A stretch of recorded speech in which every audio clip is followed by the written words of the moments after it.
Lesson 4. The Old Man at the Bridge, by Ernest Hemingway. 1. Warm-up activity. Think and note down the kind of problems a war can create for human beings and other living things. 2. Read the text below for a clear and critical understanding and then answer the questions that follow.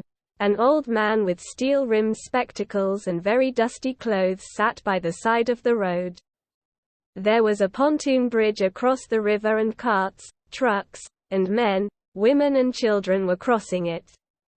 The mule-drawn carts staggered up the steep bank from the bridge with soldiers helping push against the spokes of the wheels. The trucks ground up and away heading out of it all, and the peasants plodded along in the ankle-deep dust. But the old man sat there without moving.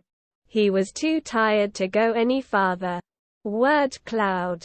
It was my business to cross the bridge, explore the bridgehead beyond and find out to what point the enemy had advanced. I did this and returned over the bridge. There were not so many carts now and very few people on foot, but the old man was still there. "Where do you come from?" I asked him. "From San Carlos," he said, and smiled. That was his native town, and so it gave him pleasure to mention it, and he smiled. পাঠ 4 Ernest হেমিংওয়ের the old man at the bridge. 1. উষ্ণ up কার্যকলাপ। একটি যুদ্ধ মানুষ এবং অন্যান্য জীবিত জিনিসগুলির জন্য কী ধরনের সমস্যা তৈরি করতে পারে তা চিন্তা করুন এবং নোট করুন। 2. একটি স্পষ্ট এবং সমালোচনামূলক বোঝার জন্য নিচের পাঠ্য পড়ুন এবং তারপর উত্তর দিন নিম্নলিখিত প্রশ্নগুলি। রাস্তার ধারে স্টিলের চশমা আর খুব ধুলো কাপড় পরা একজন বৃদ্ধ লোক বসেছিলেন। নদীর ওপারে একটি পন্টুন ব্রিজ ছিল এবং গাড়ি, ট্রাক এবং পুরুষ, মহিলা এবং শিশুরা এটি পার হচ্ছিল। খচ্চর টানা গাড়িগুলো ব্রিজ থেকে খাড়া পাড়ের দিকে স্তব্ধ হয়ে উঠেছিল। সৈন্যরা চাকার স্পোকের বিরুদ্ধে ধাক্কা দিতে সাহায্য করেছিল। ট্রাকগুলি মাটিতে পড়ে এবং দূরে সরে যায়, এবং কৃষকেরা গোড়ালির গভীর ধুলোয় ঝাঁপিয়ে পড়ে। কিন্তু বৃদ্ধ লোকটি নড়েচড়ে বসলেন। তিনি যে কোন দূর যেতে খুব ক্লান্ত ছিল। শব্দ মেঘ। ব্রিজটি পার হওয়া, ব্রিজহেডের ওপারে অন্বেষণ করা এবং শত্রুরা কোন দিকে অগ্রসর হয়েছে তা খুঁজে বের করা আমার ব্যবসা ছিল। আমি এটি করেছি এবং সেতুর উপর দিয়ে ফিরে এসেছি। এখন এত গাড়ি ছিল না এবং পায়ে হেঁটে খুব কম লোক ছিল। কিন্তু বৃদ্ধ লোকটি এখনো সেখানে ছিল। "তুমি কোথা থেকে এসেছ?" আমি তাকে জিজ্ঞেস করেছিলাম। "সান কার্লোস থেকে," তিনি বললেন, এবং হাসলেন। এটি ছিল তার জন্মস্থান এবং তাই এটি তাকে উল্লেখ করতে পেরে আনন্দিত হয়েছিল এবং তিনি হাসলেন। I was taking care of animals, he explained. "Oh," I said, not quite understanding. "Yes," he said, "I stayed, you see, taking care of animals. I was the last one to leave the town of San Carlos." He did not look like a shepherd nor a herdsman, and I looked at his black dusty clothes and his grey dusty face and his steel-rimmed spectacles and said, "What animals were they?" "Various animals," he said, and shook his head. "I had to leave them. I was watching the bridge in the African-looking country of the Ebro Delta and wondering how long now it would be before we would see the enemy. And listening all the while for the first noises that would signal that ever-mysterious event called contact, and the old man still sat there." "What animals were they?" I asked. "There were 3 animals altogether," he explained. "There were 2 goats and a cat, and then there were 4 pairs of pigeons." "And you had to leave them?" I asked. "Yes. Because of the artillery. The captain told me to go because of the artillery." "And you have no family?" I asked. watching the far end of the bridge where a few last carts were hurrying down the slope of the bank. No, he said, only the animals, I stated. The cat, of course, will be all right. A cat can look out for itself, but I cannot think what will become of the others. What politics have you? I asked. I am without politics, he said. I am 76 years old.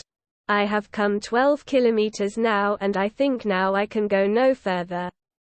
This is not a good place to stop, I said. If you can make it. There are trucks up the road where it forks for Tortosa. I will wait a while, he said, and then I will go. Where do the trucks go? Towards Barcelona, I told him. I know no one in that direction, he said, but thank you very much. Thank you again very much. আমি প্রাণীদের যত্ন নিচ্ছিলাম, তিনি ব্যাখ্যা করেছিলেন। ওহ, আমি বললাম, পুরোপুরি বুঝতে পারছি না। হ্যাঁ, তিনি বললেন, আমি থাকলাম, আপনি দেখছেন। পশুদের যত্ন নিচ্ছি। আমি শেষ ছিলাম সান কার্লোস শহর ছেড়ে, সে দেখতে রাখাল বা পশুপালকের মতো ছিল না এবং আমি তার কালো ধুলোময় জামাকাপড় এবং তার ধূসর ধুলোমাখা মুখ এবং তার স্টিলের রিমযুক্ত চশমার দিকে তাকিয়ে বললাম, ওরা কোন প্রাণী ছিল? বিভিন্ন প্রাণী, তিনি বললেন এবং মাথা নাড়লেন। আমাকে তাদের ছেড়ে যেতে হয়েছিল। আমি ব্রিজটি এবং ইব্রো ডেল্টার আফ্রিকান দেশটি দেখছিলাম এবং ভাবছিলাম শত্রুকে দেখতে কতক্ষণ সময় লাগবে এবং প্রথম শব্দের জন্য সমস্ত সময় শুনছিলাম যা যোগাযোগ নামক সেই রহস্যময় ঘটনার সংকেত দেয় এবং বৃদ্ধ তখনও সেখানে বসে আছেন। তারা কোন প্রাণী ছিল? আমি জিজ্ঞাসা করেছিলাম। একসাথে 3টি প্রাণী ছিল, তিনি ব্যাখ্যা করেছিলেন। 2টি ছাগল এবং একটি বিড়াল ছিল এবং তারপর 4 জোড়া কবুতর ছিল এবং আপনাকে তাদের ছেড়ে যেতে হয়েছিল। আমি জিজ্ঞাসা করেছিলাম। হ্যাঁ, আর্টিলারির কারণে। কামানের কারণে ক্যাপ্টেন আমাকে যেতে বলেছেন, আর তোমার কোন পরিবার নেই? আমি জিজ্ঞেস করলাম। ব্রিজের শেষ প্রান্তটা দেখছি যেখানে কয়েকটা শেষ গাড়ি দ্রুত পাড়ের ঢাল বেয়ে নামছে। না, তিনি বললেন। শুধুমাত্র আমি যে প্রাণীগুলো বলেছি। বিড়াল অবশ্যই ঠিক হয়ে যাবে। একটি বিড়াল নিজের জন্য তাকাতে পারে, কিন্তু অন্যদের কি হবে তা আমি ভাবতে পারি না। আপনার কি রাজনীতি? আমি জিজ্ঞাসা করেছিলাম। তিনি বলেন, আমি রাজনীতিহীন। আমার বয়স 76 বছর। আমি এখন 12 কিলোমিটার চলে এসেছি এবং আমার মনে হয় এখন আর যেতে পারবো না, এটি থামার জন্য একটি ভালো জায়গা নয়, আমি বললাম। আপনি যদি এটি তৈরি করতে পারেন তবে। রাস্তার উপরে ট্রাক রয়েছে যেখানে এটি টর্টোসার জন্য কাটা দেয়, আমি কিছুক্ষণ অপেক্ষা করব, তিনি বললেন। তারপর আমি যাব। ট্রাকগুলো কোথায় যাবে? বার্সেলোনার দিকে, আমি তাকে বলেছিলাম। আমি সেই দিকে কাউকে চিনি না, তিনি বললেন, তবে আপনাকে অনেক ধন্যবাদ। আবারও অনেক ধন্যবাদ। He looked at me very blankly and tiredly, and then said, having to share his worry with someone, the cat will be all right, I am sure. There is no need to be unquiet about the cat. But the others. Now what do you think about the others? Why, they'll probably come through it all right. You think so? Why not? I said, watching the far bank where now there were no carts. But what will they do under the artillery when I was told to leave because of the artillery? Did you leave the dove cage unlocked? I asked. Yes. Then they'll fly. Yes. Certainly they'll fly. But the others. It's better not to think about the others, he said. If you are rested I would go, I urged. Get up and try to walk now. Thank you, he said and got to his feet. swayed from side to side and then sat down backwards in the dust. I was taking care of animals, he said dully, but no longer to me. I was only taking care of animals. There was nothing to do about him. It was Easter Sunday and the fascists were advancing toward the Ebro. It was a grey overcast day with a low ceiling so their planes were not up.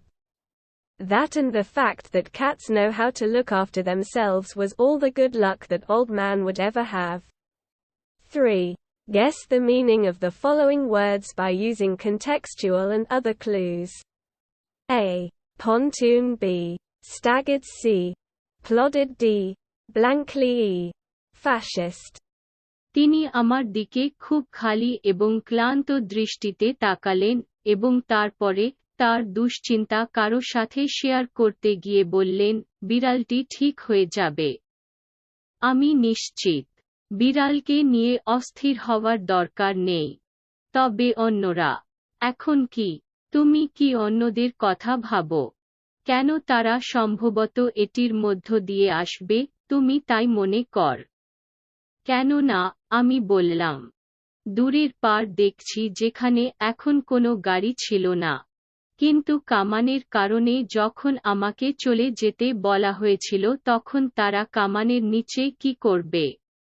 তুমি কি ঘুঘুর খাঁচা খুলে রেখেছ? আমি জিজ্ঞাসা করেছিলাম। হ্যাঁ। তাহলে তারা উড়ে যাবে? হ্যাঁ। অবশ্যই তারা উড়বে। কিন্তু অন্যরা? অন্যদের কথা না ভাবাই ভালো, তিনি বললেন। আপনাকে বিশ্রাম দিলে আমি যাব, আমি অনুরোধ করলাম। এখন উঠুন এবং হাঁটার চেষ্টা করুন, ধন্যবাদ, সে বলল এবং তার পায়ের কাছে গেল।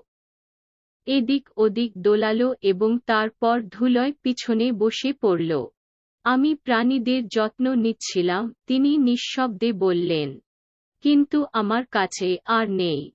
আমি শুধু নিচ্ছিলাম পশুদের যত্ন, তাকে নিয়ে কিছু করার ছিল না। এটি ছিল ইস্টার রবিবার এবং ফ্যাসিস্টরা ইব্রোর দিকে অগ্রসর হচ্ছিল।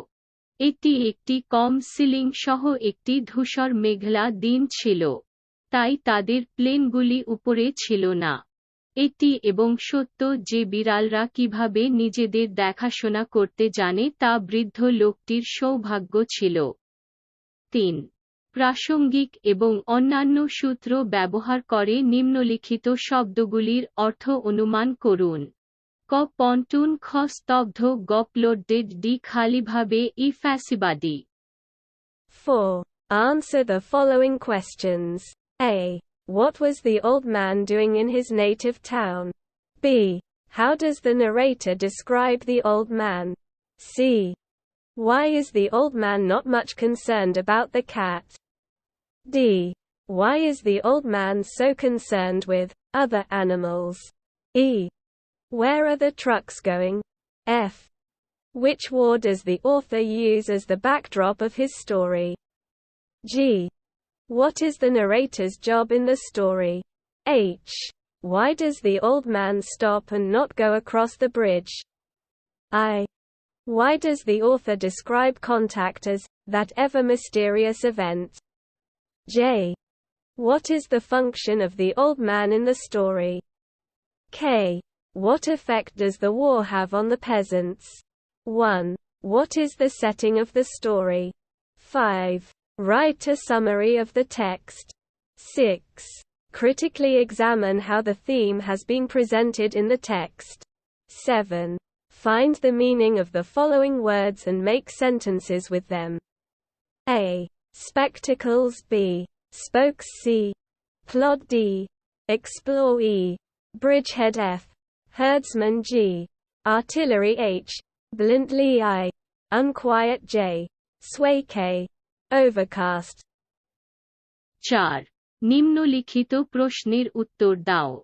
ক. বৃদ্ধ লোকটি তার নিজ শহরে কি করছিল? খ. বর্ণনাকারী কিভাবে বৃদ্ধ মানুষ বর্ণনা করেন? গ.